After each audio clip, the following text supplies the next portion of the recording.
Buenas noches a todas. Mi nombre es Paola Di Nubia, yo soy clase 89 de María Reina. Quiero darle la bienvenida a nombre de la Asociación de Exalumnas, que hemos coordinado esta charla sobre raza, racismo y antirracismo en la sociedad latina. Voy a comenzar presentando a nuestra moderadora, a Maricel Moreno. Maricel es doctora, profesora asociada del Departamento de Lenguas Romances y de Literatura de la Universidad de Notre Dame. Ella en el 2012 publicó un libro titulado Family Matters, Puerto Rican Women Authors on the Island and the Mainland. Perdón, que están ladrando mis perros.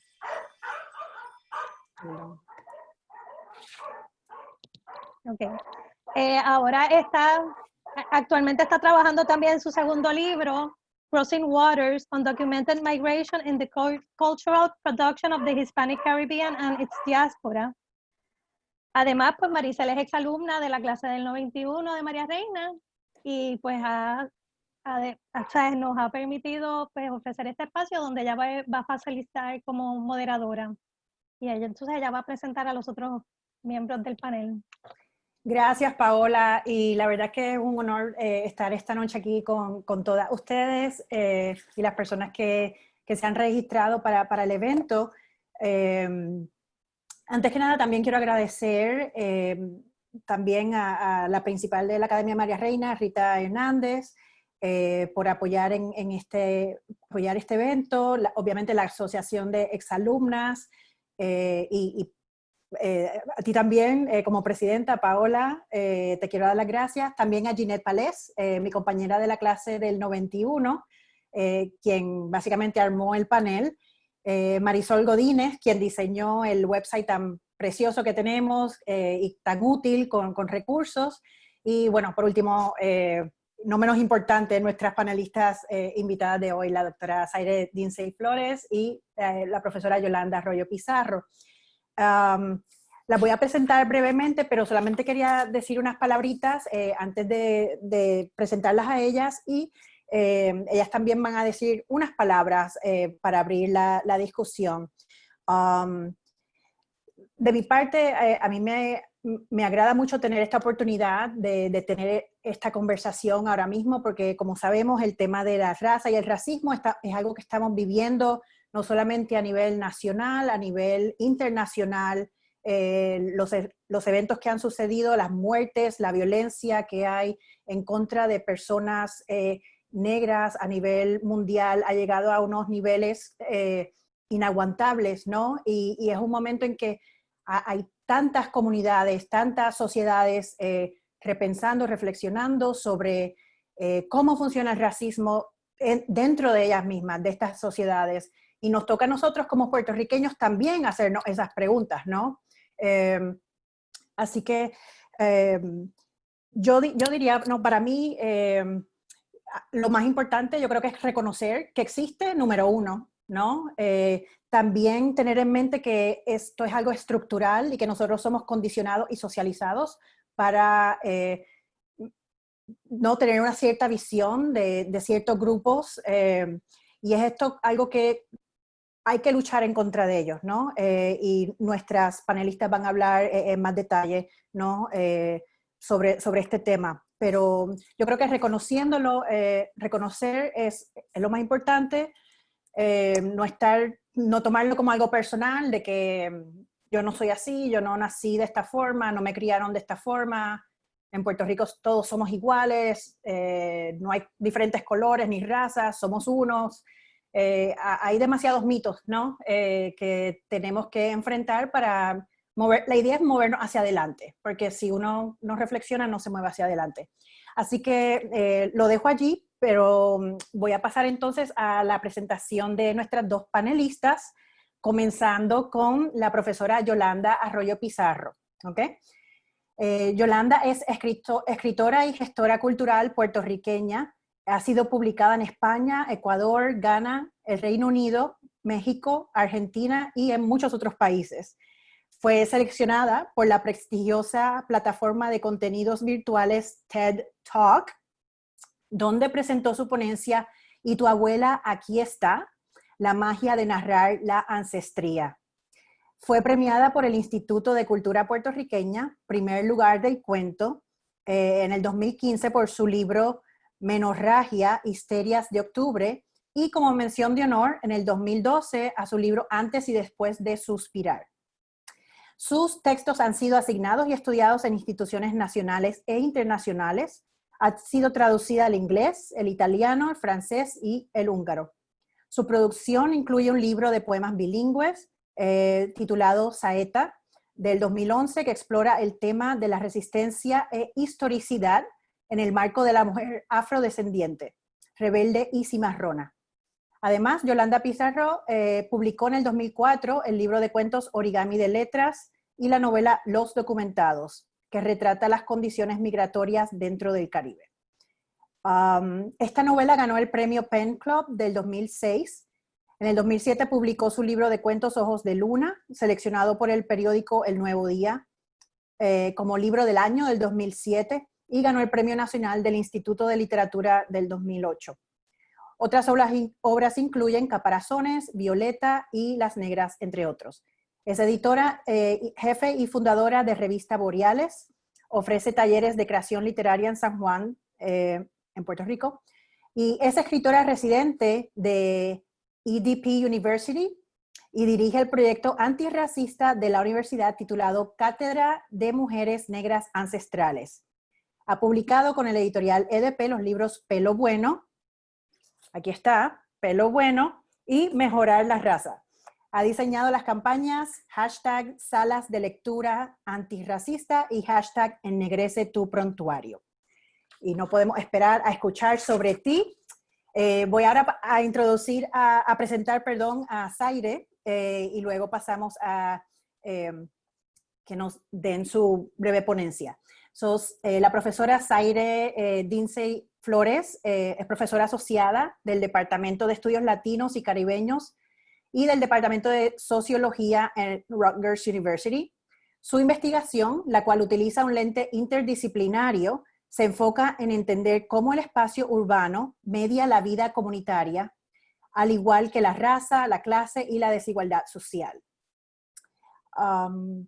Su libro, Locked In, Locked Out, Gated Communities in a Puerto Rican City, publicado por la University of Pennsylvania Press en el 2013, ganó el premio Robert E. Park de la Community and Urban Sociology Section del American Sociological Association en el 2014 y fue mención honorífica del premio al libro Frank Bonilla de la Asociación de Estudios Puertorriqueños en el 2014.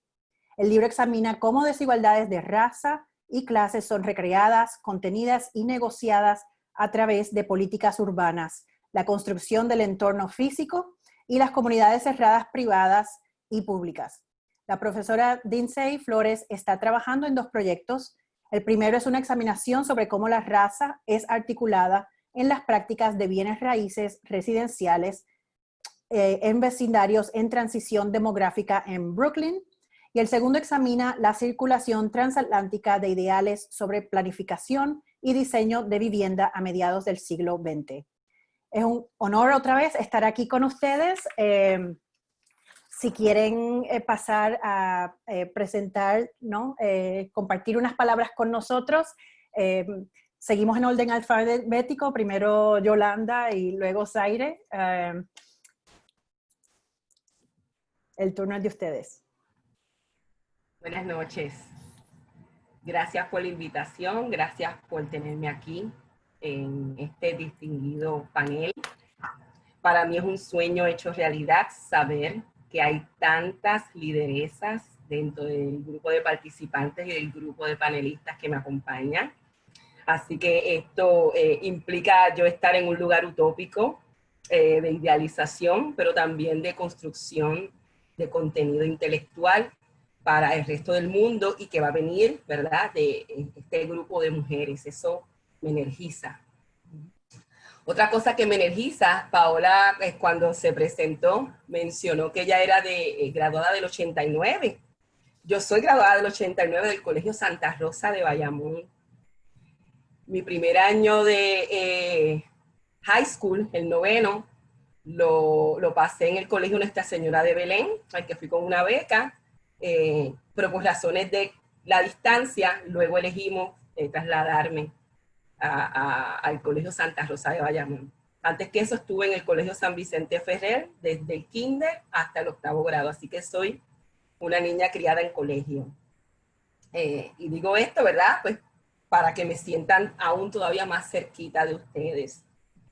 Lo primero que me gustaría decir, ¿verdad? Luego de darle las gracias y que conocieran un poco de mí, es que entre la concurrencia se encuentra una persona muy importante para mí, quien es nuestra lideresa y la presidenta de la universidad para la que yo trabajo, la ingeniera Gladys Nieves. Verifiqué hace un ratito, ¿verdad?, los participantes y vi que ella estaba allí. Y me da nervios, pero me da una satisfacción grandísima que sea precisamente una mujer egresada de tan distinguida institución quien sea la que dirige el rumbo de la educación antirracista del país que yo sueño y en el que quiero estar, y que haya apostado al proyecto que yo le presenté, la Cátedra de Mujeres Negras Ancestrales, y que sea precisamente una universidad, un centro de educación, ¿verdad?, un centro académico, el que esté dando el patrón del ejemplo de cómo deberíamos comportarnos todos los puertorriqueños y las puertorriqueñas con relación al asunto del racismo. Así que, Gladys, de nuevo, gracias. Y aquí estoy, espero hacer un buen papel y que te llene de orgullo. Quería dejarles saber que he participado de muchas conferencias y muchos foros como este en los pasados días a raíz de la muerte de George Floyd. Las primeras semanas estuve en shock. Yo creo que los que participábamos lo hacíamos desde, número 1, el coraje, número 2, la tristeza, y número 3, de la desesperanza. Un poco, ¿verdad?, ahogados en la tristeza que da saber que a alguien lo están matando frente a las cámaras, que todos lo estamos viendo, que no podemos hacer nada y que se parece en su color a mí. Eso fue lo que yo vi, que estaban asesinando a mi hermano, a mi primo, a mi tía, a mi tío, a mi abuela, a mi mamá, porque la persona era de mi mismo color. Claro, yo sé la historia, ¿verdad?, de un poco de la violencia policial en los Estados Unidos. También conozco algo de esa misma violencia en Puerto Rico. Vengo estudiando desde muchas décadas antes el asesinato de Adolfina Villanueva a manos de la policía de Puerto Rico, cuando en 1980 fueron a Loíza a expropiar su casa, a sacarla de allí, y como ella no quiso irse, uno de los policías sacó una escopeta y frente a todos los vecinos y sin ella tener un arma, le dispararon frente a su esposo y a sus hijos.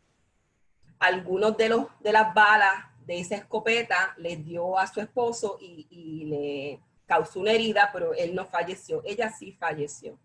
Así que lo primero es dejarles saber que aunque creemos de manera genérica que esas cosas que están sucediendo en los Estados Unidos con la violencia policial no suceden en Puerto Rico, sí suceden. Quizás es que no hemos mirado bien, quizás es que nuestra mirada, ¿verdad?, está un poco atravesada por el hecho de que nos gusta pensarnos de 3 razas, la española, la taína y la africana, y que dentro de esa mezcla ha permitido que vivamos en paz. La realidad es que en 1815 se dio en Puerto Rico el fenómeno, ¿verdad?, o la situación de la Real Cédula de Gracia, que lo que hizo fue una inyección de personas blancas de todo el continente, de toda Europa, ¿no?, franceses, italianos, holandeses, alemanes, a Puerto Rico, pero no solamente a Puerto Rico, a lo que se conoce, ¿verdad?, como todas las Américas, cuando se dan cuenta los reyes de los distintos imperios que esas nuevas colonias tenían una exagerada producción de personas negras que estaban siendo secuestradas de África y traídas al, ¿verdad?, mal llamado Nuevo Mundo, y en aras de hacer un balance y de blanquear un poco lo que estaba sucediendo, porque ya habían cartas de hacendados, terratenientes, sobre todo de Puerto Rico, diciendo esta gente son más que nosotros, el día que ellos se den cuenta, nos van a quemar las haciendas, nos van a quemar los ingenios, nos van a matar a las familias cuando se den cuenta de que ellos son más, ¿verdad? Y sobre todo viendo lo que había sucedido en Haití, que pasó exactamente esto.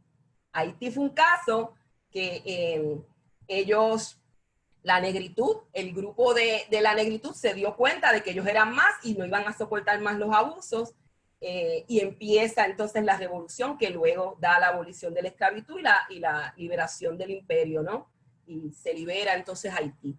Y tratando de que no se repitiera eso, pues se hace la inyección de gente mucho más blanca para emblanquear o blanquear, ¿verdad?, las Américas. Así que nosotros somos una mezcla del español, del taíno y del negro, del italiano, del alemán, del holandés, del irlandés, etcétera, etcétera, toda esa gente que llegó. Así que ya tenemos un mito.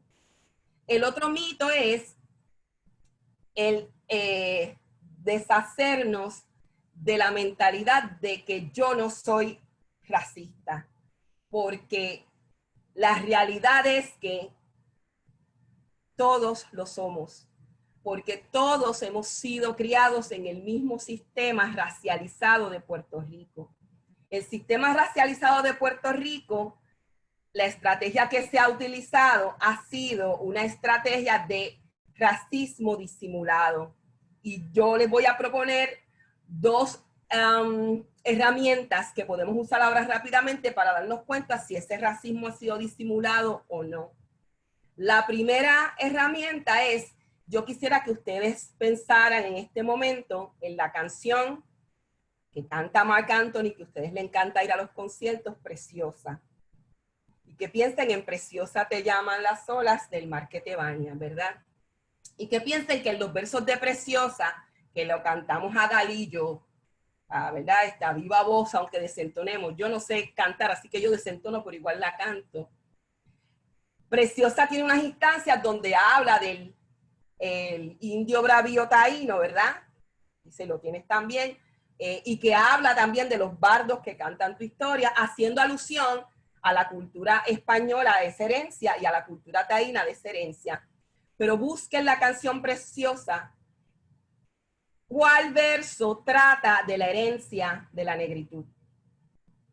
¿Qué verso le dedicaron al africano que según nos han hecho creer es el componente de esas tres razas? La realidad es que no aparece nada, absolutamente nada. Tan es así que la única instancia que se puede aludir a lo negro es la estrofa que dice: no importa el tirano te trate con negra maldad. Yo empecé en el 2014 cuando EDP University celebró el centenario de Julia de Burgos a todo dar, como todas las universidades debieron haberlo hecho, ¿verdad? Unas más y otras menos, pero en EDP University botamos la casa por la ventana hasta el punto de que se hizo una antología de la mayor cantidad de poetas de Puerto Rico. Mi poema hacia Julia se llamó Julia Rebelde. Y el final del poema dice: no importa el tirano te trate con blanca maldad. Y a partir de yo empezar a recitar ese verso y empezar a cantar ese verso en la canción, muy duro para que la gente lo escuchara y ser una provocación, y yo canto: no importa el tirano te trate con blanca maldad, me di cuenta que más gente se iba enojando conmigo. Y que más gente se iba encolerizando, iba problematizando el hecho de que yo le adjudicaba un color a la maldad, un color que no necesariamente es el color que conocemos como malo. Entonces me di cuenta que había gente que se sentía muy conforme corrigiéndome y diciéndome: no, pero no digas blanca maldad porque la maldad no tiene color. Y en ese momento yo tenía que explicarles que Preciosa se compuso, ¿verdad?, para los años 30 y que ellos llevaban 80 años poniéndole el color que a mí no me gustaba a la maldad. Que me tenían que aceptar por 80 años yo cantándola con blanca maldad. Y entonces se daban unas dinámicas bien interesantes. La dinámica de que sí, pero no devuelvas mal con mal. sí, pero si tú lo que quieres es, ¿verdad?, traer esta conciencia, ser pacifista, etcétera, etcétera, ¿no? Que no sucedía cuando llevábamos 80 años cantando Negra Maldad. Entonces, la segunda herramienta que yo uso para saber si hemos vivido en un racismo disimulado o no es la herramienta de la educación antirracista. Y yo hago esta pregunta. ¿Cuántos libros pasaron por nuestras manos en nuestra educación mientras estuvimos del kinder a graduarnos en grado 12? ¿Cuántos libros parecidos a este usted tuvo en sus manos? Y cuando digo parecidos a este, que tuviesen portadas con gente negra, que tuviesen historias de gente negra, que tuviesen personajes de gente negra o que hubiesen sido escritos por autores o autoras negras. ¿Cuántos? ¿Verdad? Ustedes pueden ir escribiendo para luego hacer esta discusión.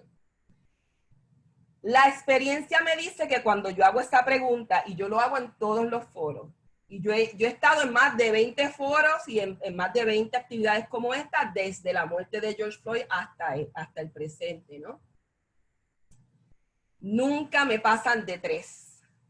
Es el número mayor al que he llegado. Una vez una señora me dijo, yo tuve 5, y cuando le pedí que me los escribiera, solamente pudo escribirme 3.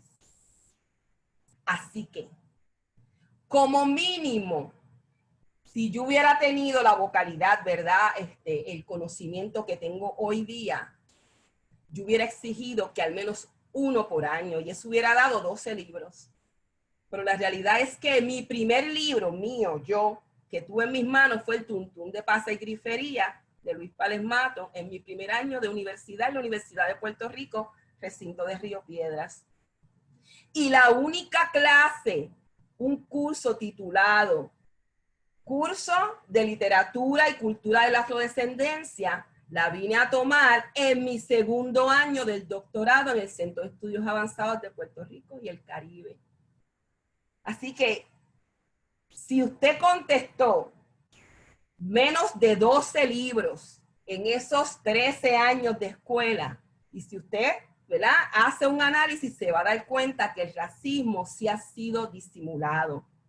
Si como nosotros nos gusta pensar y creer, y con esto cierro, tenemos una mezcla bellísima y somos igualitarios, y esto ha sido equitativo, como mínimo, cada curso debió tener el 50%, o digamos un 33%, ¿verdad? Si lo vamos a dividir con la cantidad de las razas que le adjudicamos a nuestra herencia, ¿verdad? Como mínimo, un 33% de libros, materiales, es decir, un prontuario enriquecido con asuntos de la negritud.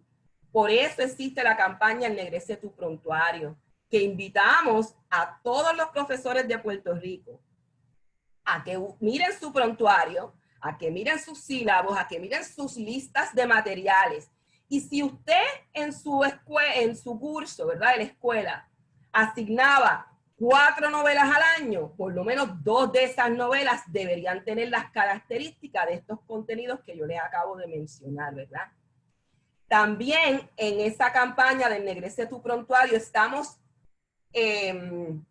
empoderando o apoderando a los padres a que si, digamos, el maestro le entrega una lista, ellos tomen la lista y la escudriñen, y que sea el padre el que le diga al maestro, mire, se la voy a devolver porque se le olvidó incluir, ¿verdad?, educación antirracista para que mis hijos que son de la negritud, o para que mis hijos cuyo padre es de la negritud, o para que mis hijos cuyos abuelos son de la negritud, o mis vecinos, o su mejor amigo, o su compañero, o mi médico que me atiende, el neumólogo, es de la negritud, para que todos nos beneficiemos. Le voy a devolver, maestro, maestra, la lista. Eso es lo que estamos tratando de empoderar y apoderar a los padres. Pero ahora yo les voy a hacer un cuento, y con esto sí cierro. Hace 2 días atrás me escribió un grupo de estudiantes que ellos crearon una petición por change.org para pedirle a su escuela privada de Connecticut, en Connecticut, que incluyera tal y tal y tal y tal libros que trabajan el tema de la negritud. Me escribieron porque uno de los libros que están solicitando que se incluya es Las Negras, que es el libro que yo escribí en inglés porque tiene una traducción al inglés. Así que Ennegrece tu prontuario no solamente va a retar el intelecto de cada uno de los profesores o de los padres de esos estudiantes, le está dando las herramientas para que el mismo estudiantado vea una lista de materiales o vea un prontuario o vea un sílabus y le diga al profesor a la mitad, esta mitad de arriba se queda, pero esta mitad de abajo no nos sirve, la tiene que cambiar. Gracias por atenderme y espero entonces las preguntas. Buenas noches. Muchas gracias, Yolanda, por todo esto. Nos has dado mucho en qué pensar. Antes de pasar a darle la oportunidad a Zaire de decir unas palabras, quería hacer un recordatorio a nuestra audiencia de que pueden poner preguntas, ¿no? En la sección de Q&A pueden ir allí y no tienen que hacer preguntas, pueden hasta hacer comentarios también, ¿no? Así que no se olviden, se me había olvidado hacer ese recordatorio antes. Zaire. Sí, bueno, buenas noches. Yo estoy en Nueva York y me imagino que pues ven que todavía es de día aquí. Me imagino que en Puerto Rico ya está oscuro, ¿no? Todavía. Pero pues agradezco la invitación para estar en este foro y compartir pues el panel con la profesora Yolanda Arroyo Pizarro, que he seguido su trabajo y estoy muy feliz porque es la primera vez que tengo la oportunidad de compartir. Gracias por ese trasfondo histórico y presente, ¿no? De cómo la raza vive y existe. Entonces, yo voy a compartir unas palabras basado no nada más en mi experiencia, pero también pues, en el trabajo que hago académico. Yo me enteré de la raza cuando tenía 5 años, cuando una amiguita en mi querida escuela, colegio dicen porque era privado, es privado, en Ponce, me preguntó cómo se sentía ser negra. Y en ese momento es que yo me entero que no solo éramos diferentes en color de piel, ya yo sabía eso, ¿verdad? O sea, tengo ojos, pero que esa diferencia llevaba un significado que para otros, aunque inocentemente, ¿verdad? Pero para otros esa diferencia venía cargada de asociaciones, que yo me debía sentir diferente por ser negra.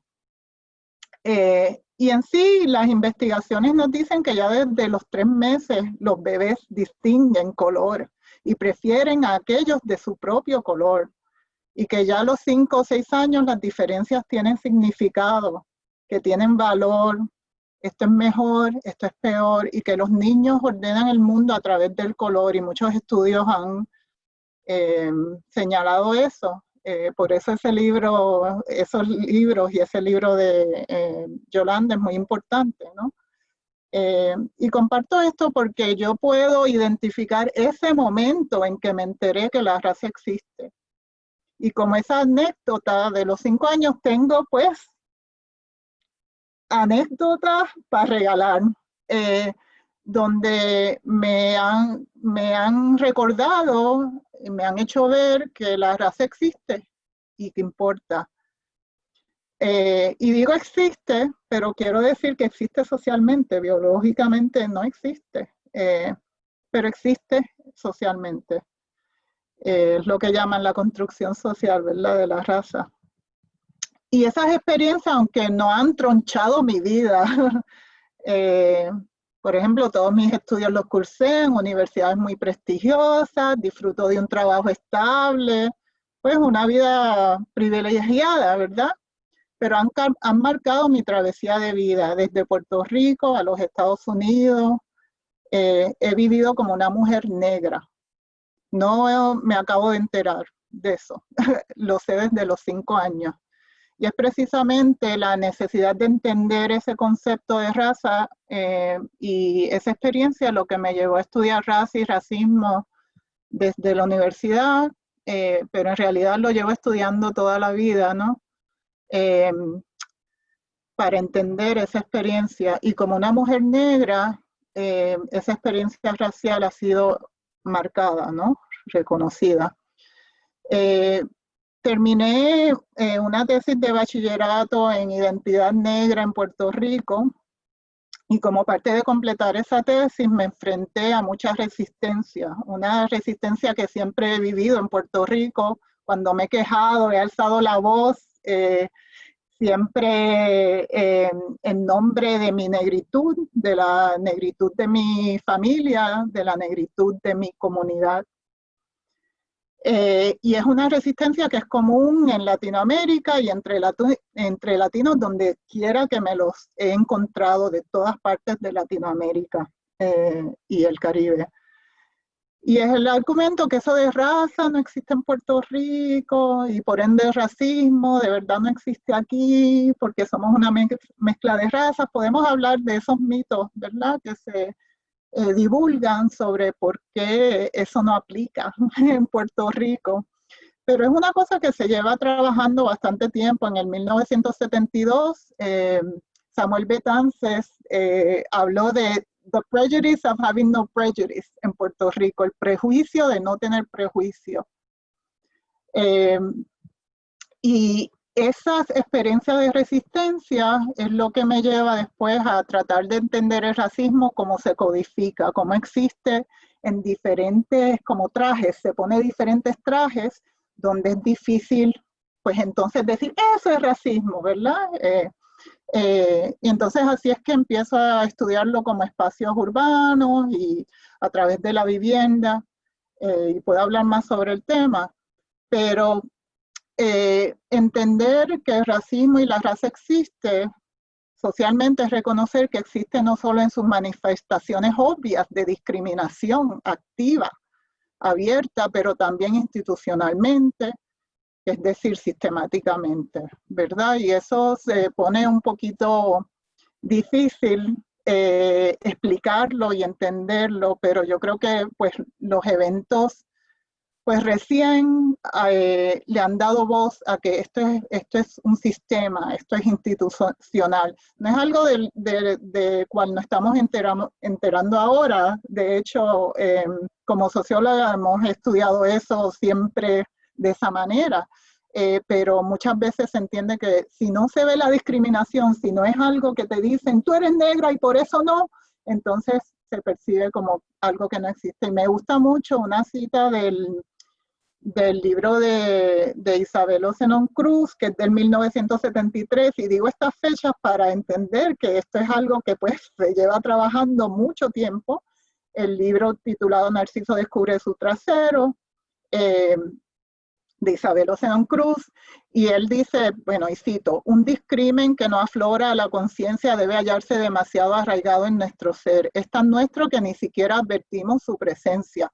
Sin conciencia no hay maldad en un acto dado. Sin embargo, puede producir mucho mal sobre aquellos seres contra los que va dirigido. Un rayo no tiene la culpa de matarme, pero causa mi muerte. Me produce ese mal. Me priva del bien radical de la vida. Cierro cita. Así que más allá de la inocencia, sabemos que los efectos del racismo son reales, tanto en Puerto Rico como en Estados Unidos. Las diferencias y desigualdades sociales en términos de salud, empleo, ingresos, educación son graves si uno analiza esos datos de acuerdo a raza, como quiera que tú cortes esa clasificación racial. Pero también esto es importante reconocer que la desigualdad revela también privilegios. Son dos lados de la moneda. Entonces, no solo yo tengo una experiencia racial, sino que todas tenemos una experiencia racial. Todas somos racializadas, denominadas blancas, trigueñas, negras, como se denominen, y nuestras experiencias a través de la vida están en parte formadas por nuestra denominada raza. Y puede ser que sea contextual, ¿no? Que en un cierto sentido en esta yo soy esto y en lo otro soy yo, pero aún así forma nuestra experiencia, así como el género, la sexualidad, la identidad de género, la habilidad, las clases social y otras categorías sociales marcan nuestras experiencias. Y para entender el racismo hay que entender tanto la experiencia de lo negro, ¿verdad?, de un polo, como el privilegio y la blanquitud. Y nuestra experiencia de vida es informada por esto que se le dice raza. Entonces yo quiero empezar con eso, pues que la raza existe y si puedes, Paola, compartir no sé si recibiste el PowerPoint. Sí, pues quiero compartir esta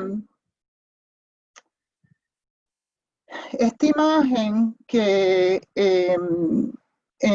se hizo para un proyecto de Oprah Magazine, un proyecto fotográfico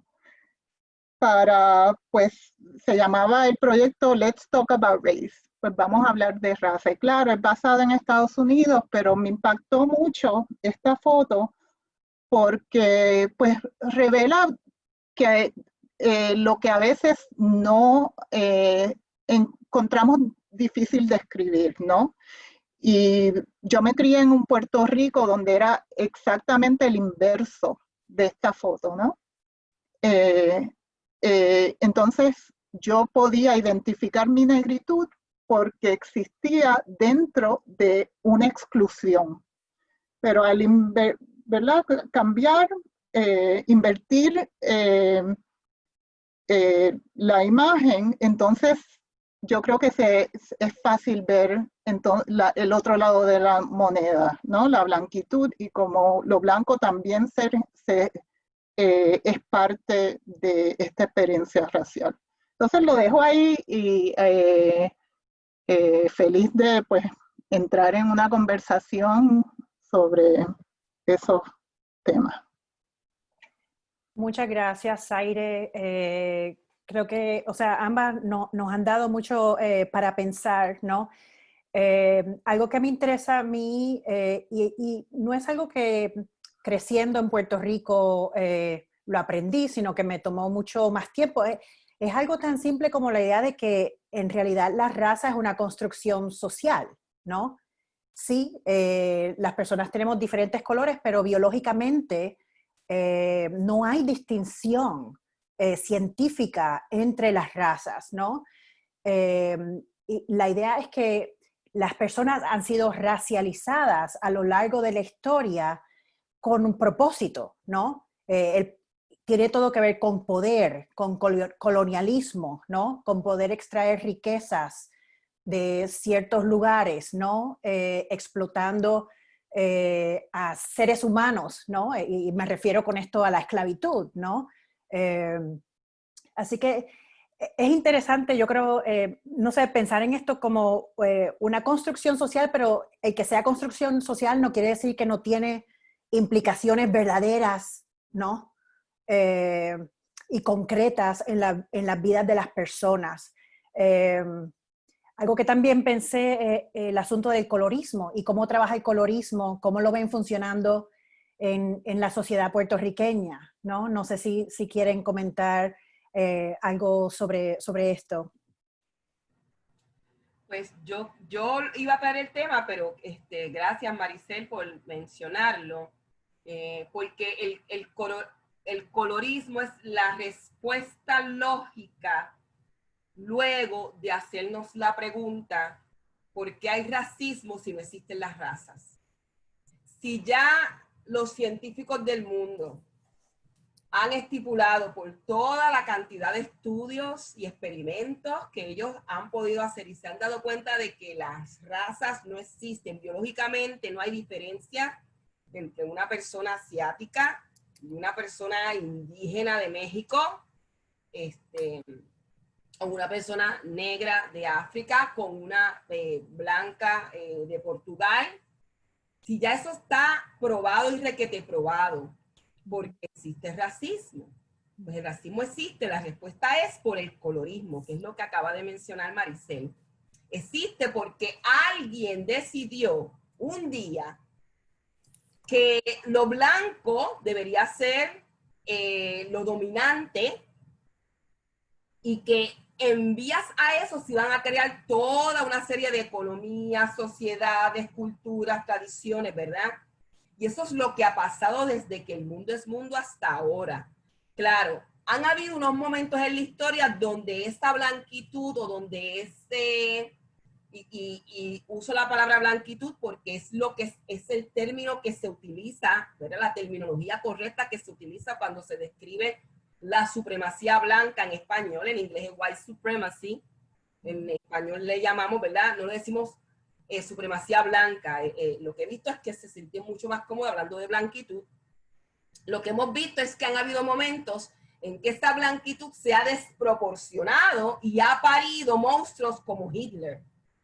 Entonces, ahí sí es fácil verla, porque Hitler quería gente bien blanca, bien rubia, con ojos bien claros, ¿verdad?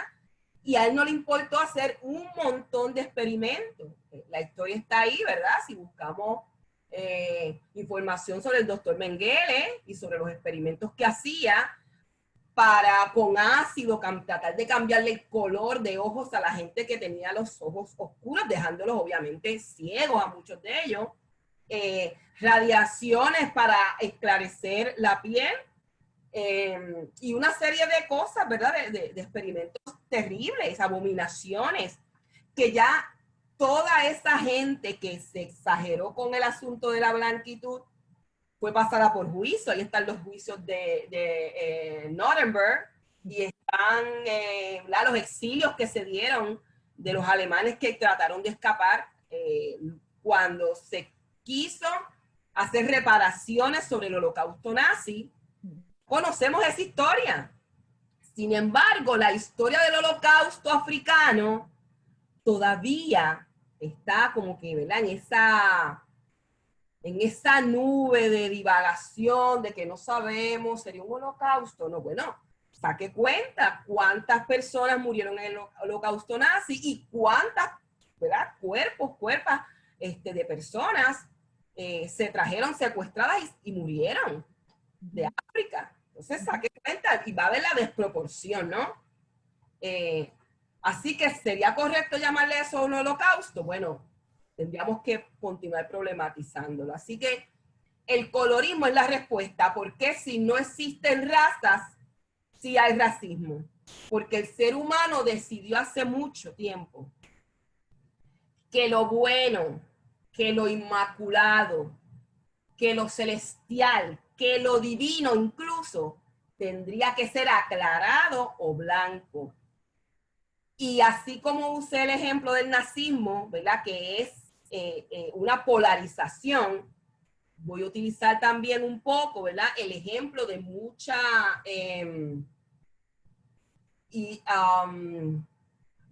mucho de lo que se conoce como la ideología de los ídolos, se me escapa la palabra ahora, pero muchos de nuestros ídolos religiosos responden en su blanquitud a un constructo imaginario creado para relacionar a ese ídolo religioso con lo más puro, ¿no? Pero si nos vamos a la historia, si nos vamos a la antropología, si nos vamos a la arqueología, si nos vamos a lo científico, nos damos cuenta que esa idolatría o esos ídolos religiosos de donde salen son de lugares donde había gente bien oscura, Medio Oriente, Egipto, y así sucesivamente, ¿verdad? El otro día alguien me dijo, yo no sabía que Cleopatra había sido una reina negra. Bueno, pero ¿de dónde era? Pues de Egipto. ¿Y dónde está Egipto? Pues en África, claro. Pero nos han construido para que incluso pensemos y veamos en las películas a los egipcios blancos, tapados o con pelos lacios. Entonces, claro, en este momento histórico en el que vivimos, todo lo debemos problematizar porque todo lo debemos reflexionar.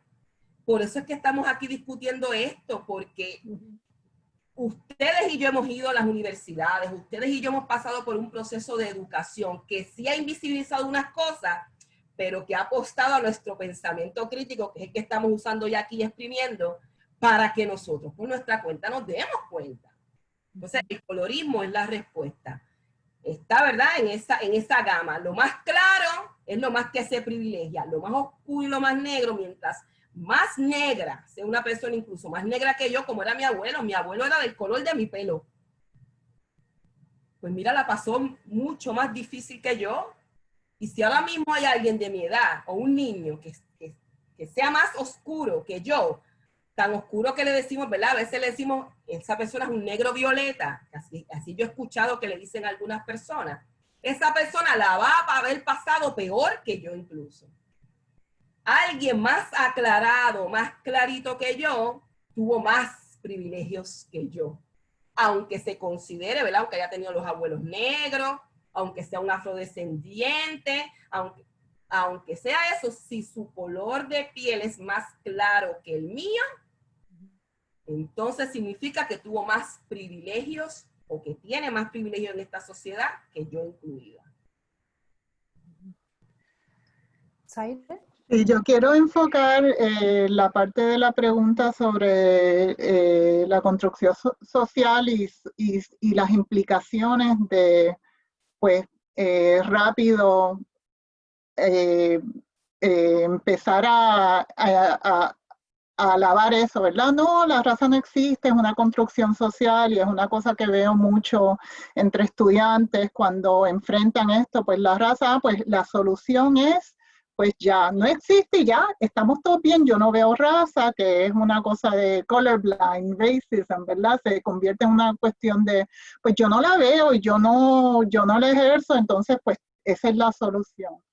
Y quiero hablar entonces de esa construcción social agresiva que se mantiene por 4 siglos, ¿no? 4 o 5 siglos, y que está atada, como Maricel, tú indicaste, al poder, ¿verdad? Y también entender que esta construcción social no es nada más, se basa en diferencia. Una de las cosas que podemos pensar, y yo usualmente digo eso, mira, vamos a ver, vamos a coger algo arbitrario como la estatura, ¿verdad?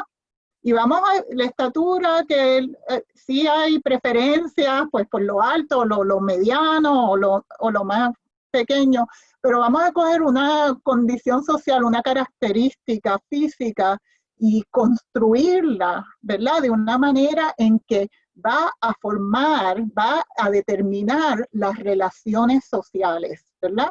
Eso es lo que se hizo con raza. O sea, la raza no es, hay más diferencias, ¿verdad?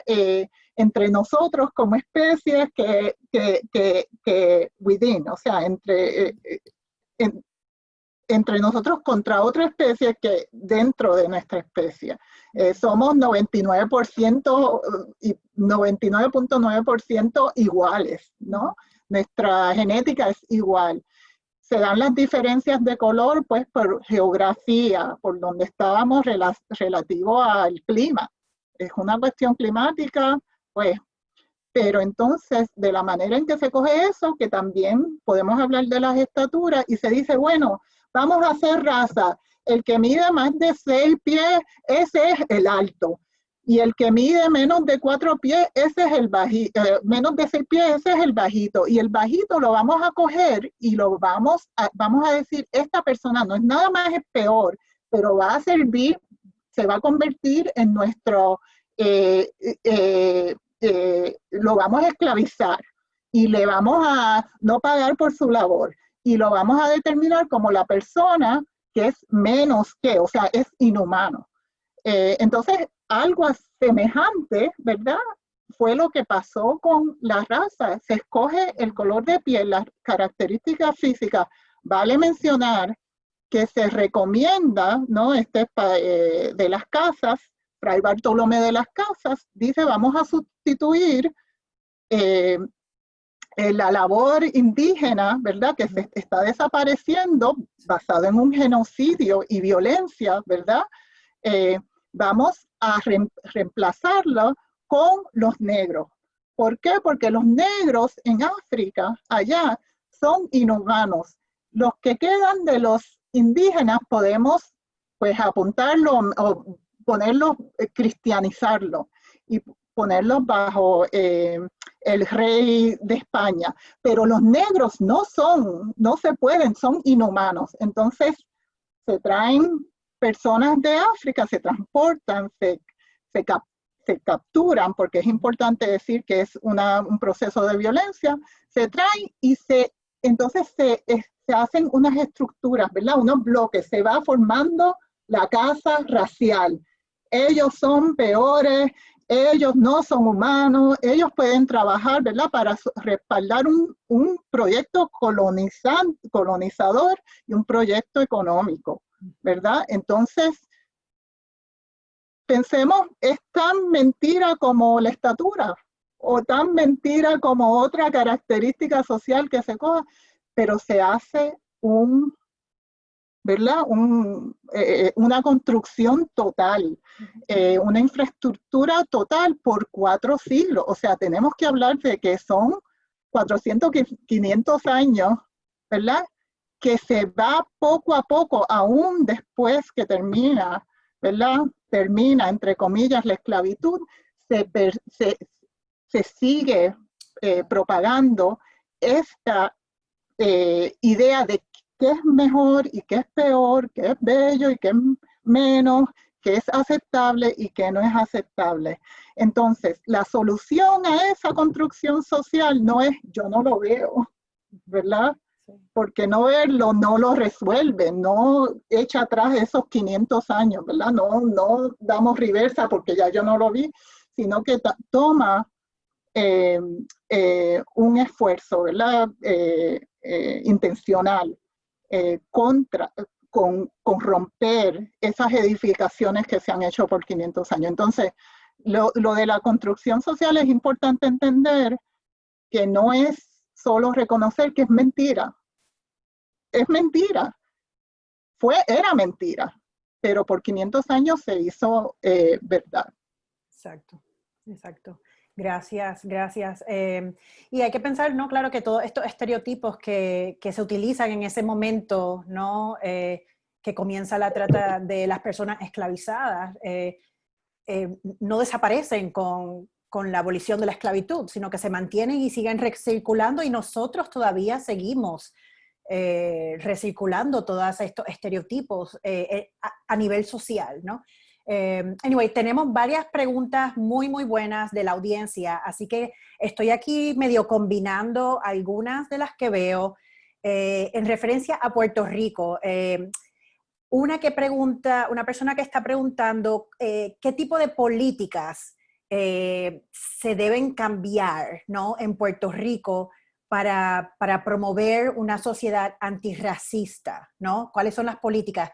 Por otro lado, tenemos una que básicamente pregunta algo similar. ¿Cómo proponen las panelistas que comencemos en Puerto Rico a crear estas conversaciones de concientización a un nivel más general para cambiar el racismo cultural e institucionalizado, ¿no? Cuando se niega que el racismo existe en la isla, ¿ok? Así que creo que hay una conexión entre esas preguntas. No sé si alguna de ustedes prefiere tomarla o si las dos quieren decir algo sobre ellas. Pero concretamente, ¿no? Pensando en qué políticas cambiar y cómo nos enfrentamos, ¿no? a esto. ¿Voy yo, Zaire, o vas tú? Ok. Es la primera pregunta y es una pregunta tan y tan buena, tan y tan y tan buena, Esa es la línea final de mi libro Pelo Bueno. Dice, tan y tan y tan y tan bueno, tu pelo bueno. Pero esta pregunta es tan y tan buena que merece un foro. Merece 2 horas esa pregunta. Porque en esa pregunta se atraviesa todo lo que es el puertorriqueño. O sea, qué políticas, qué ordenamiento público, qué leyes deberían existir para que seamos una sociedad antirracista. La realidad es que no tenemos ninguna. Así que la ley de no discrimen no es suficiente, ¿verdad? Que tú no discriminas a una persona ni por sexo, ni por raza, etcétera. No es suficiente para llamar a una sociedad antirracista. He visto que hay lugares en los Estados Unidos donde se ha firmado o se ha utilizado una ley que se llama The Crown Act, la ley de la corona, The Crown Act. ¿Ven esta corona? Esta corona es la que usamos en EDP University cuando leemos el libro Pelo Bueno en las comunidades y en los salones de clase de niños pequeños. Porque hay una parte que la abuela le dice a la niña, mira cómo tu pelo lo puedo subir y parece una corona y ahora pareces una reina africana. Entonces nosotros hacemos lecturas como esta y vamos a las escuelas y yo le pregunto a las niñas, ¿quiénes quieren tener la corona? ¿Quiénes quieren tener el pelo bueno y la corona en su pelo bueno? Y ellas me hacen una fila y se forman tremendas dinámicas. Pues así como The Crown Act, es una ley para prohibir el discrimen por yo usar el pelo así, natural, en mi sala de clase o en mi lugar de trabajo. Entonces, lo he visto que se utiliza, ¿verdad?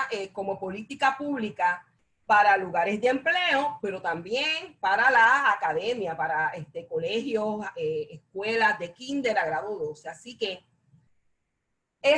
ya existe una ley como esa. Sería, ¿verdad?, mirar lo que ha funcionado en otras jurisdicciones y adoptarlas. Ahora, además del Crown Act, podemos también crear leyes que trabajen directamente con las afroreparaciones. Las afroreparaciones es el lugar utópico, es el final del camino al que deseamos llegar. Una afroreparación es indemnizar, es devolverle algo de capital o enriquecimiento a todas estas comunidades tradicionalmente de gente negra que hay en los Estados Unidos, pero también en Puerto Rico. Una vez alguien me preguntó, oye, ¿por qué será? ¿Por qué será que en Piñones y en Loíza hay tanta gente negra y no se da en otros, ¿verdad?, lugares del mundo? Claro, y mi respuesta fue condescendiente, fue, pero eso lo explica la historia. Si usted lo lee en los libros de historia, va a entender. Y yo le voy a hacer un resumen, ¿verdad? Pues si alguna vez alguna de nosotras tenía esa duda. El pasado 30 de junio, mi universidad, y yo lo digo así con mucho orgullo, porque es que sé de colegas profesores que están en otros centros universitarios, en otros recintos de otras universidades donde esto no sucede. Así que me suceda a mí, que yo lo esté viendo así como testigo principal, es para mí un ensueño. El 30 de junio, nuestra presidenta, la ingeniera Gladys Nieves, promulgó, leyó una proclama declarando el 30 de junio el Día Institucional de la Universidad como un día sin racismo. E invitó a otras universidades a que la siguieran. Todavía no he visto a ninguna que haya hecho lo mismo, ¿verdad? Pero con la instauración, con la institucionalización de un día sin racismo y de reflexionar sobre qué es el no racismo, podemos empezar con un día a la vez. Mire, la Organización de las Naciones Unidas en el año 2011 decretó el Año Internacional de los Afrodescendientes. Luego se dio cuenta, 3 años más tarde, que eso no funcionaba, que un año no era suficiente. Y en el 2015 lo extendió a un decenio completo. Así que estamos en la década afrodescendiente. Va desde el 2015 hasta el 2024. Estamos en el 2020, estamos a mitad de camino, 5 años, un lustro. No es casualidad de que el orgullo afro haya hecho que muchos afros como yo reten, ¿verdad?, al poder, reten al gobierno, le digan, necesitamos leyes que nos protejan, necesitamos esto y esto y esto. Bueno, así que eso no es casualidad, por eso es que se están dando mucho estos choques, por eso es el Black Lives Matter, porque la gente dijo, no, me han quitado tanto que me quitaron hasta el miedo. No tengo nada. Entonces ahí es que se lanzan, ¿no? Pues en esta celebración del pasado 30 de junio, se realizó en los predios de lo que se conoce hoy como el cuartel de Vallajá. ¿Cuántas de ustedes sabían que antes de 1493, cuando Cristóbal Colón vio de lejos a la isla de Puerto Rico, porque está escrito en su diario, el diario de Cristóbal Colón, que yo tengo copia, de hecho está gratis en internet, pero a mí me gusta tener el libro físico. Cristóbal Colón dice que él ve la isla de lejos, pero él nunca se bajó y se montó en un barco y llegó a la orilla. Nunca. Él siguió para República Dominicana, porque allí había dejado unos hombres esperando, porque se le había roto una de las naves en el primer viaje, ¿verdad? Así que eso que dice el himno de que cuando a sus playas llegó Colón y exclamó, oh, oh, oh, o sea, ya eso es un mito. Pero nos gusta cantar esa canción, aunque sea una mentirita, ¿verdad? Una mentirita blanca, que es lo que dicen. Blanco, no es oscura, es una mentirita blanca. Ahí está el racismo, ¿no?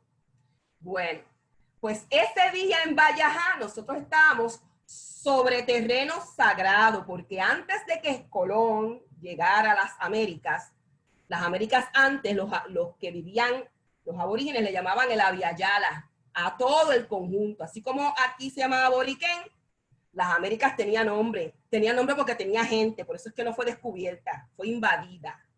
Aquí ya había gente. Entonces, aquí en los predios de Vallajá, allí en el morro había un cacicazgo, mira, y no me lo cree a mí, googleelo. Me di cuenta, haciendo una búsqueda de la arqueología encontrada en Vallajá, que 2 de los arqueólogos más prominentes del mundo habían venido a Puerto Rico, se les había pagado para que hicieran una investigación en Vallajá. Y el librito de 85 páginas está gratis en internet, yo lo bajé. El libro que ellos escribieron a partir de ese descubrimiento. Así que en Vallajá había gente aborigen, taína, ¿verdad? Nosotros le llamamos los taínos, ellos no se llamaban taínos tampoco. Taíno era el saludo, taíno era como decir hola. Entonces, esa gente, ese cacicazgo que había allí en Vallajá, se llamaba Vallajá. O sea, Vallajá es una palabra indígena, y lo sabemos por esos arqueólogos que encontraron que en República Dominicana había un cacicazgo llamado Vallajá, que se escribía con Y, no con doble L, y con H. Entonces, cuando llegan los españoles, sacan, ¿verdad?, a los indígenas y traen la mano de obra, como bien mencionó Zaire, de los secuestrados, esclavizados.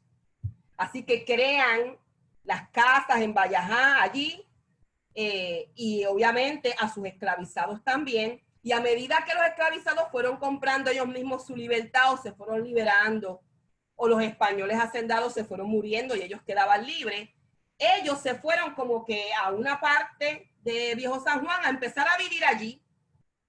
La gente negra, pobre, ¿verdad?, empezó a vivir en Vallajá. Cuando deciden los españoles construir el cuartel de Vallajá, el Hospital de la Beneficencia y todo aquello que era una sola cosa, lo que pasa es que nosotros la vemos dividida, pero es una sola cosa. La Liga de Arte era lo mismo, el Hotel Convento pertenecía a lo mismo, la catedral era de lo mismo, todo eso era de lo mismo, ¿no? Ellos expropian y les dicen a esta gente pobre y negra, se tienen que ir de aquí. Y les deshacen sus casas, se las demuelen, ¿verdad? Y ellos, empobrecidos, se mudan, adivinen para dónde se tuvieron que ir a mover. Para un lugar que se llama San Mateo de Cangrejos, que hoy es lo que conocemos como Santurce. Entonces, San Mateo de Cangrejos era todo, incluyendo Ocean Park, pero a medida que hubo la explotación demográfica y llegaron más gente ¿verdad? De otros lugares del mundo, más emblanquecidos, más adinerados, siguieron sacando a esa gente, se tienen que mover de aquí, esa casa te la vamos a tumbar. O un día tú te levantabas y te habían tumbado la casa. Y entonces seguían moviendo a esa gente. Y siguieron moviendo a esa gente de Cangrejos de Santurce. ¿A dónde? A Piñones, a Isla Verde, a Loíza. Así que si nos habíamos preguntado por qué es que hay tanta gente negra en un mismo sitio, es porque llevamos siglos sacando a esa gente negra. Y vino en 1980 este policía y quiso sacar a Adolfina Villanueva y como ya no se movió, le dio un escopetazo. Así que eso es bien cerquita, todo tiene que ver. La muerte de Adolfina Villanueva del 80 tiene que ver con Vallajá. Así que el día que estuvimos celebrando allí un día sin racismo, hicimos un minuto de silencio porque sabíamos que estábamos sobre terreno, ¿verdad? Ceremonial. Allí hubo unos cuerpos que se pasaron por encima, que se masacraron, que se torturaron, que se asesinaron. Nosotros, si queremos un mejor Puerto Rico, tenemos que tomar esto que estoy diciendo en cuenta para la creación de leyes que protejan a que a futuro esas cosas no vuelvan a ocurrir. Y la educación es una de las mejores maneras que existen para que esas cosas no vuelvan a suceder.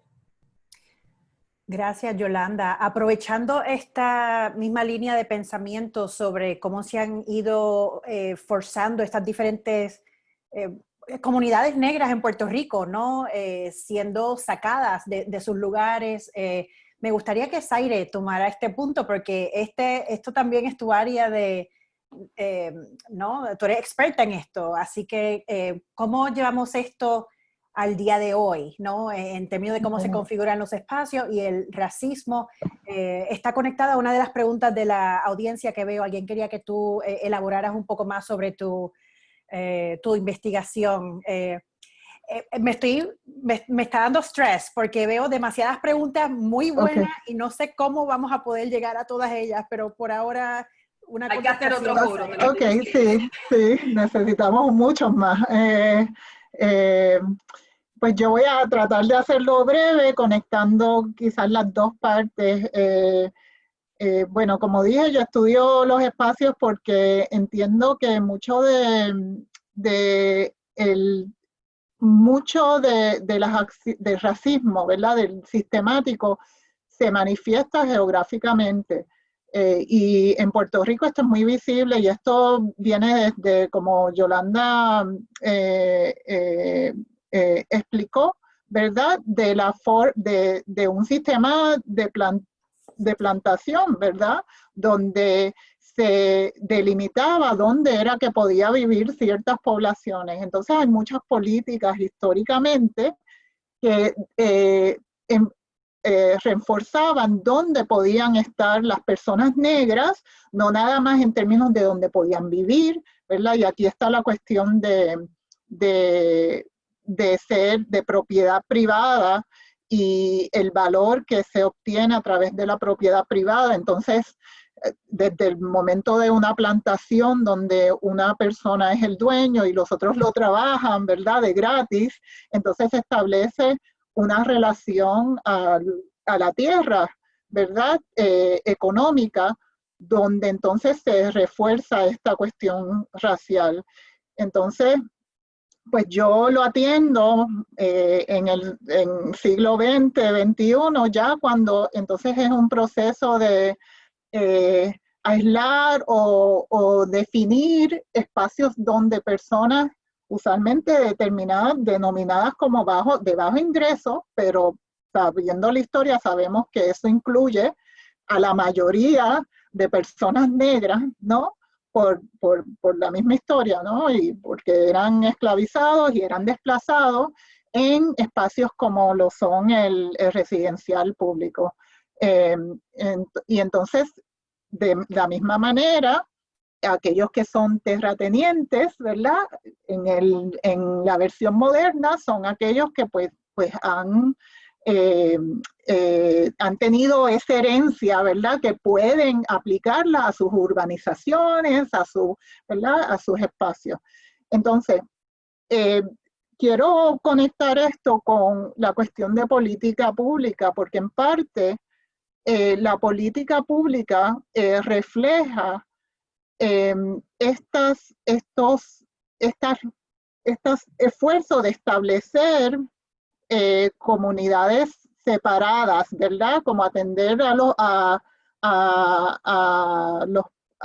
las personas empobrecidas, que son mayormente negras, y cómo entonces proveerles servicios, y cómo también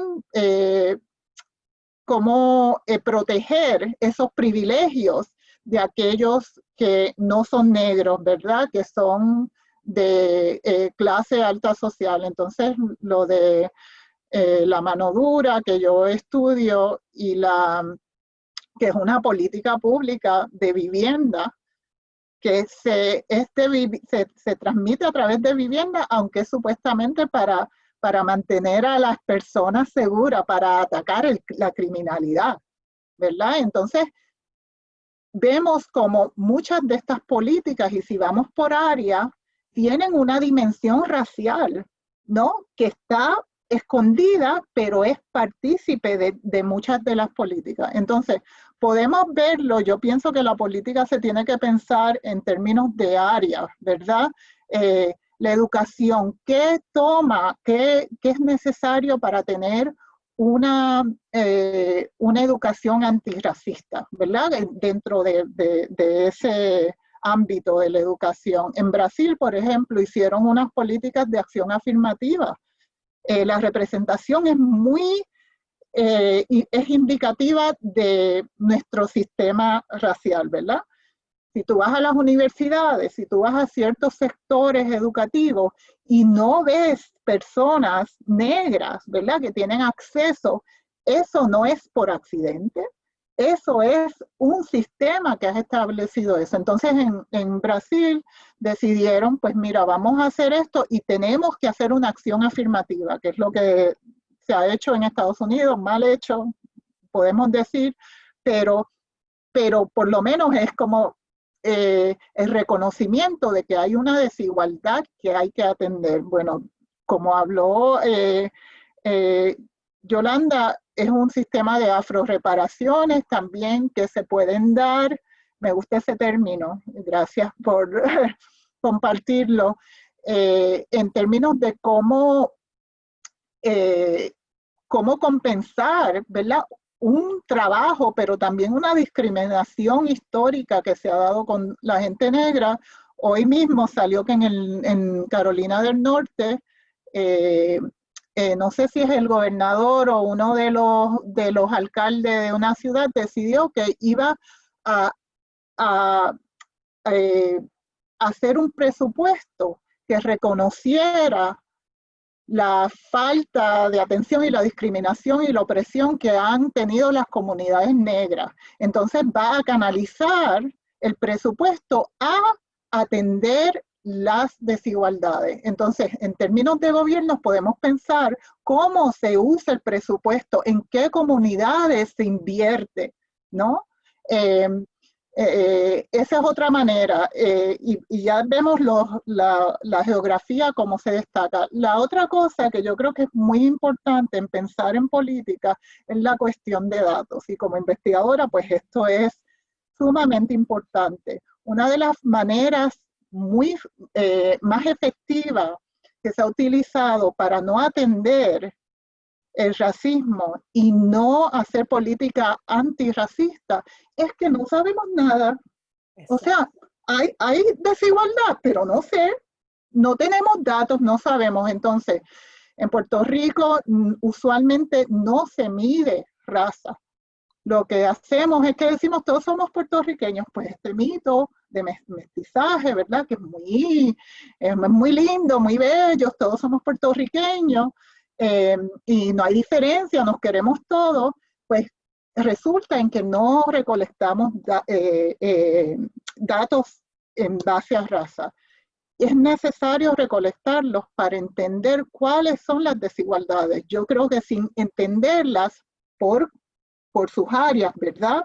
Comunidades, salud, el sistema de justicia criminal, a quién es que están deteniendo los policías, lo sabemos por anécdota, ¿verdad? Sabemos y experimentamos, pero es fácil desmentir eso si no hay datos. Entonces yo creo que esa es otra de las partes que tenemos que atender, exigir que se recolecten datos basados en raza. Gracias. Y yo añadiría a esto, conectado al asunto de los datos, el censo, ¿no? Y cómo funciona en Puerto Rico. Y quiero recordarle a las participantes, nuestra audiencia en general, que en el website sobre el evento hay una serie de lecturas recomendadas. Varias de ellas tienen que ver con el censo en Puerto Rico y cómo la negritud, ¿no?, se ha mantenido excluida como categoría, porque entre otras cosas no coincide el sistema de clasificación entre Estados Unidos y Puerto Rico, que es otro tema aparte, ¿no? Todo esto es muy complicado. Y se nos está acabando el tiempo, pero estoy de nuevo como que combinando varias preguntas de la audiencia que tienen que ver, hay varias preguntas relacionadas a la educación y qué se puede hacer a nivel de escuela elemental, a nivel de escuela superior, hasta hay una sobre nivel universitario, ¿no? ¿Cómo se puede empoderar a los estudiantes y a los maestros para promover un currículo antirracista? Y termino con esta pregunta de Gladys Nieves, que es la presidenta de EDP University, donde trabaja Yolanda. Ella te pregunta a ti directamente, Yolanda, ¿existen esas historias y suficiente literatura antirracista? Habla sobre tu proyecto para investigar esas raíces y desarrollar esa literatura tan pertinente que por tantos años ha sido escasa. Y yo creo que esa pregunta combina con estas otras más generales sobre cómo trabajamos esto en términos de la educación, porque desde ahí se comienza, ¿no? De hecho, esa pregunta contesta la pregunta. No hay suficiente, porque suficiente sería que desde 1873, durante la abolición de la esclavitud, hubiese habido una producción robusta, anual, de este tipo de literatura, pero no lo hay. Sin embargo, sí hay un proyecto, que es el proyecto que tenemos en EDP University. Ya les enseñamos este libro, ¿verdad? Pero como está este otro, mire, Capitán Cataño y las trenzas mágicas, trabaja lo mismo que trabaja Pero Bueno, la afroautoestima en estudiantes pequeños para que crezcan con referentes y con orgullo. Y a la vez les enseña, en el caso de Capitán Cataño y las trenzas mágicas, yo no sé si ¿verdad? Las que están ahora mismo conectadas sabían el dato de que en Puerto Rico, el Caribe y las Américas, la trenza se utilizaba para dibujar mapas de escape. Venía una abuela y en la trenza te dibujaba como si fuera un montoncito por aquí para hacer que era una montaña, un surco por acá, para que pareciera que por aquí por el río es que tienes que doblar la mano izquierda y derecha. Y toda esta fascinante historia de cómo se usaban las trenzas, cómo en las trenzas escondías, si nos íbamos a escapar, escondíamos semillas para cuando llegáramos al sitio, ¿verdad? A ese lugar de escape, poder sembrar, coger esas semillas que le hemos robado al hacendado, pero que les pertenecen, ¿verdad?, a las manos que la trabajaron, hacer para tener una hortaliza, para tener fruto. Y todo eso se explica en un libro, mira, un libro que es de kinder, primero, segundo, hasta tercer grado se puede trabajar. Y como es, hay otros textos. Esos dos libros son míos, pero hay otros que están escritos por otros autores. Este libro es de Cecilia Horta Allende, nuestra pintora, una artista del pincel en Puerto Rico que se conoce muy poco. Este libro de otra autora, toca mía, Yolanda López López, Arturo Alfonso Viaja en el Tiempo, toca la vida, es una biografía infantil de Arturo Alfonso Schomburg, un hombre importantísimo para las letras y la intelectualidad negra en Puerto Rico, y usted pregunta y nadie sabe quién es Arturo Alfonso Schomburg. Este cuento, este es mío también, se titula El cuento de Papapedia, que es nada más y nada menos que un padre que puede contestarle a sus hijos, ¿verdad? ¿Quién hizo la bandera de Puerto Rico? ¿Cuál es el himno? ¿Qué significa? Y ellos como que igualan eso, ¿verdad? Deciden, ay, este papá se sabe las respuestas sin tener que mirar en la computadora. Es como un Wikipedia, él es un Papapedia, y por ahí empieza el juego ese, ¿verdad? De un nombre catchy pero mire la portada, mire, es la negritud pura. Nosotros no tuvimos libros así. Y ahora tenemos un proyecto del editorial EDP University. Ellos tienen la otra campaña es el hashtag Salas de Lectura Antirracista. Y vamos a las escuelas y vamos a ir a su colegio si es que ustedes quisieran, y estoy suponiendo que sí, adoptar literatura como esta. Yo les enseño unos pocos, ¿verdad?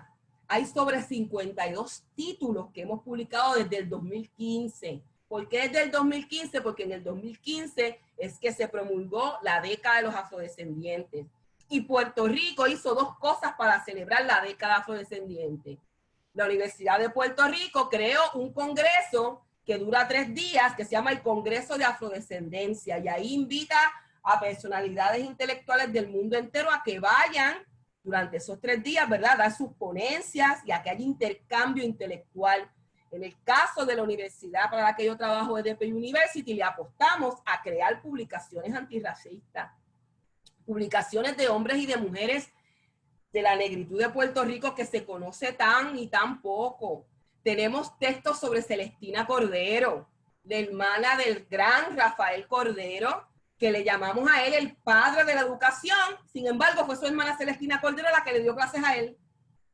Y la que abrió una escuela a la vez que él abrió su escuela. La que le dio el dinero para financiar la escuela de Rafael Cordero fue Celestina Cordero.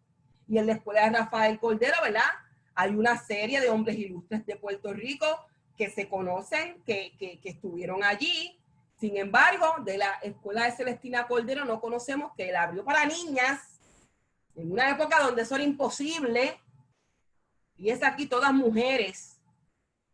Estamos seguramente aquí porque hubo una Celestina Cordero que le dio esa importancia, ¿verdad? Y siguió de baluarte para otras mujeres maestras que quisieron también apostarle a la educación de mujeres, porque era una época donde la mujer también era de muy poco valor. Por eso es que yo digo a donde quiera que yo voy, que yo soy feminista, porque sería tonto de mi parte no jugar para mi cancha, porque ya han habido feministas antes que yo que me permitieron estudiar.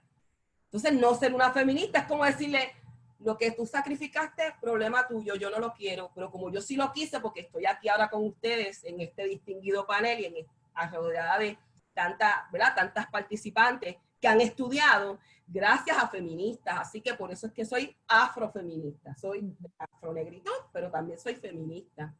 Como esa cantidad de libros, como estos libros que les he enseñado, hay sobre 50 títulos y todos los años añadimos títulos.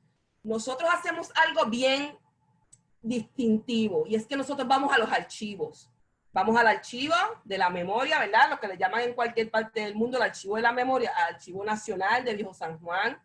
Vamos a los archivos nacionales de Ponce, vamos al Archivo Nacional de San Germán, y ahí buscamos estos documentos que hay que cogerlo así con pinzas, porque si no se deshacen de la cantidad de años que tienen, y ahí leemos las historias.